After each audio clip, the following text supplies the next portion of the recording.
What's up, you guys? Welcome back to Hollywood Junket. I'm Ryland Adams, and today we are here hanging out at So You Think You Can Dance. Now, we just watched the 20 top contestants perform. We're getting a chance to talk to them, plus the judges and Jason Derulo. Check it out. To organize a piece for two of the dancers, what's the first thing that goes into it?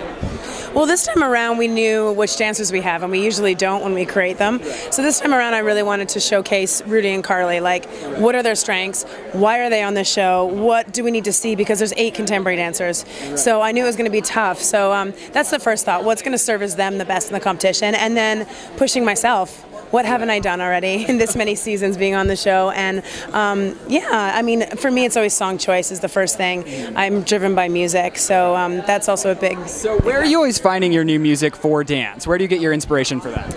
You know what? I'm just always searching. I'm like, you're at the movies, you're thinking the soundtrack.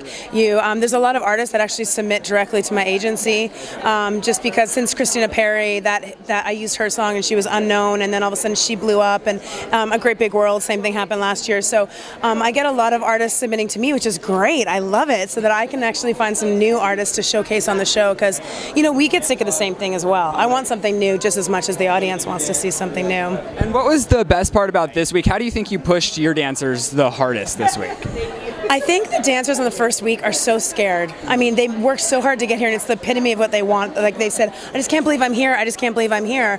And so finally you're like, okay, now you got to do it. And that's like a really hard job to coach them through. So it's about baby steps for me. It's about getting better every single day, every single moment they touch that stage, getting a little bit stronger, a little bit more confident, and being able to just ground themselves. So that's what I try to instill in them, and try to support them and encourage them and give them tough love every once in a while. Well, so many seasons on So You Think You Can Dance. What do you think is the best piece of advice that has come across you?